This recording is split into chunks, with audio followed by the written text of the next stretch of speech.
Guys, it's time to end the violence and the madness, the strife between iOS and Android. Why fight? I mean, why choose a side when you can have both? Let's literally combine these into one device. So, this is what we're going to do. We're going to take an iPhone, we're going to take an Android, and we're going to literally put them together. This will fix all of the issues. So in this video, I wanted to show you guys the ultimate solution to those that just can't decide between Android and iOS. Why decide when you can have both? So here it is. No, yes, no, shh, but yes.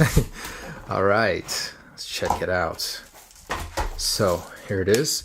Pop your iPhone in, and you got yourself the newest and greatest phone. Sweet. Ooh, man, this is fancy.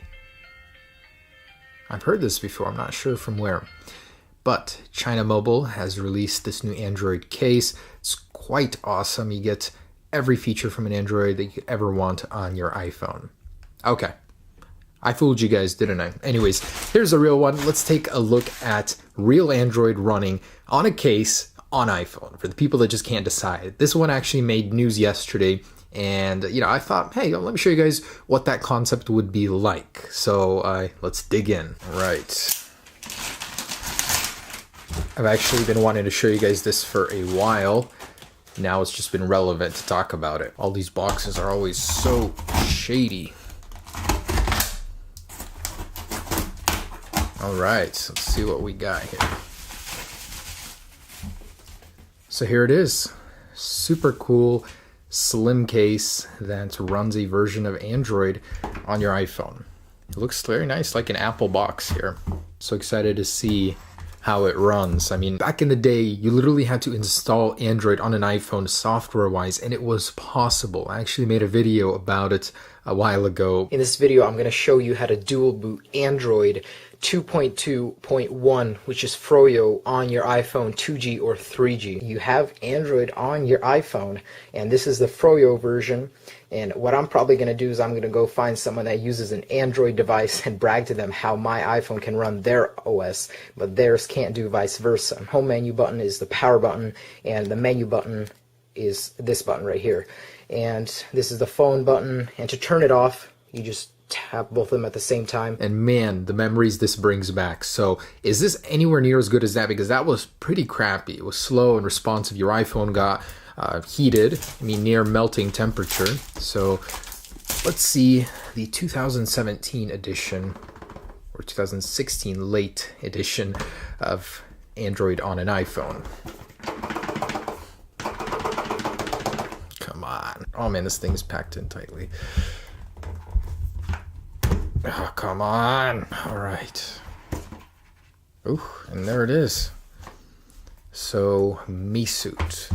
That is surprisingly slim. I did not expect it to be this slim. So, how does it work? All right, so I just wanted to see what else it comes with. Probably a cable to charge it with. Yep, so it comes with a micro USB to Lightning adapter in there. All right, cool. So I'm going to go ahead and charge this thing and get the app installed on my iPhone. So I couldn't understand a word of this. I had to download a QR app reader just to download the app because I couldn't find it in the App Store. So let's hope this will work here. Oh my goodness, you guys have no idea the trials I just went through just to install this app. It's ridiculous. I had to go and scour the internet for a link because the included QR code didn't load, anything didn't work, so had to go translate Chinese websites just to download the app to run this. But it's working, so hopefully I'll have it up and running soon. All right, so finally the newest version of their app for the Mi Suit. This time it's in English, so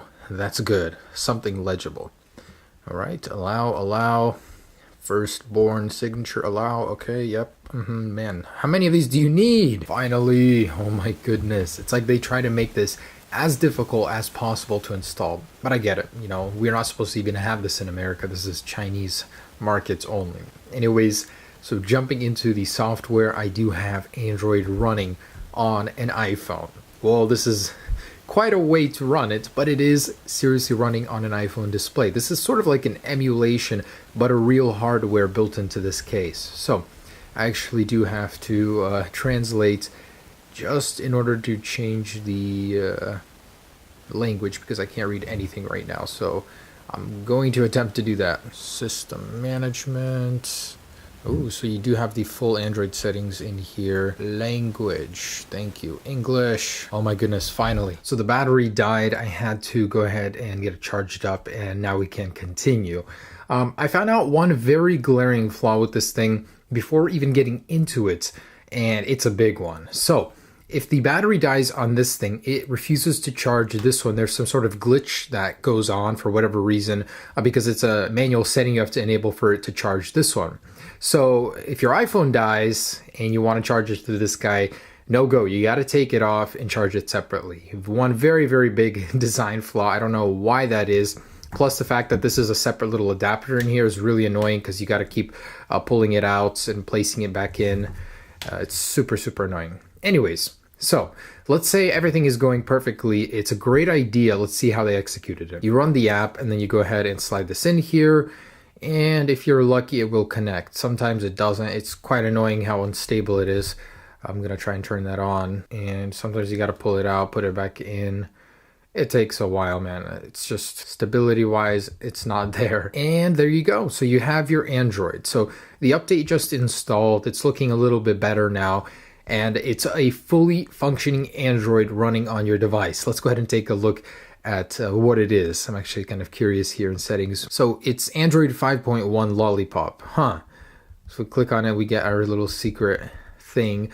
But that's a bit old. I'm surprised. At least put Android 6.0 on this thing.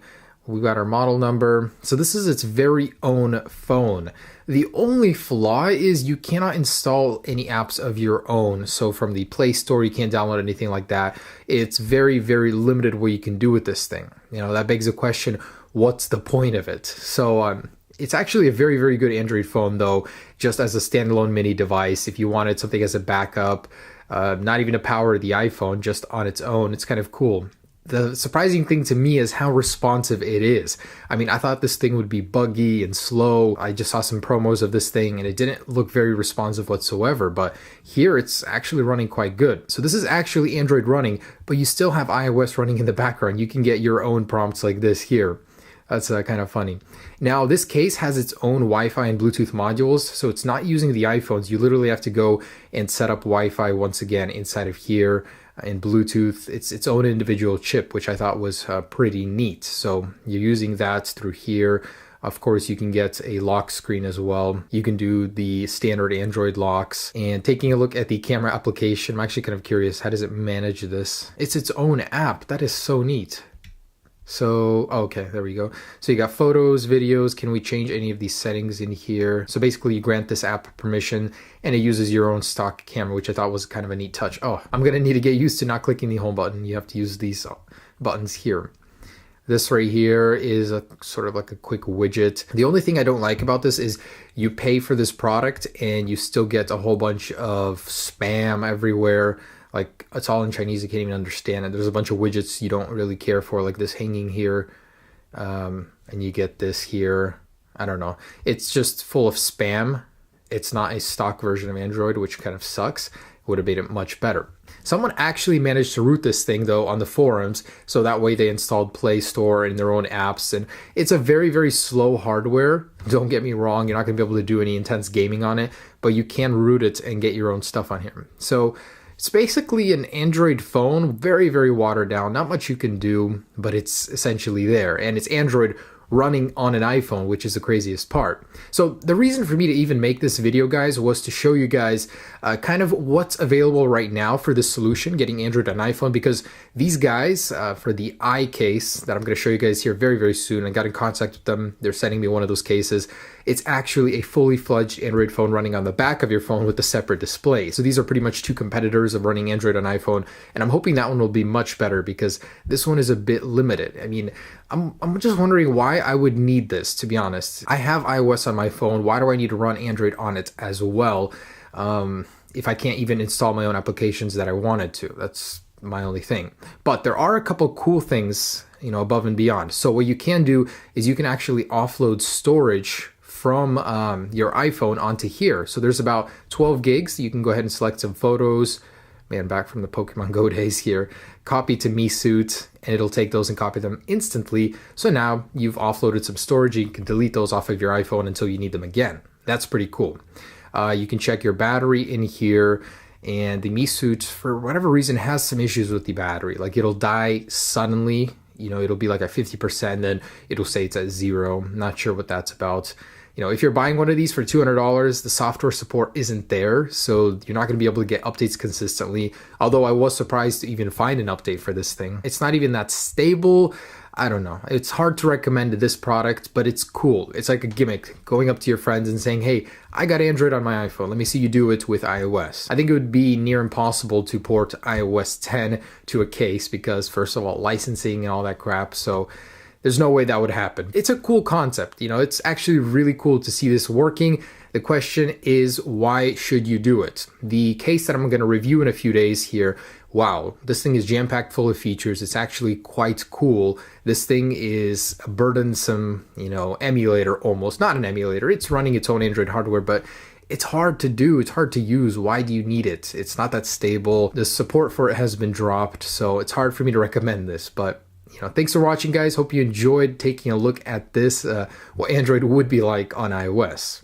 Peace.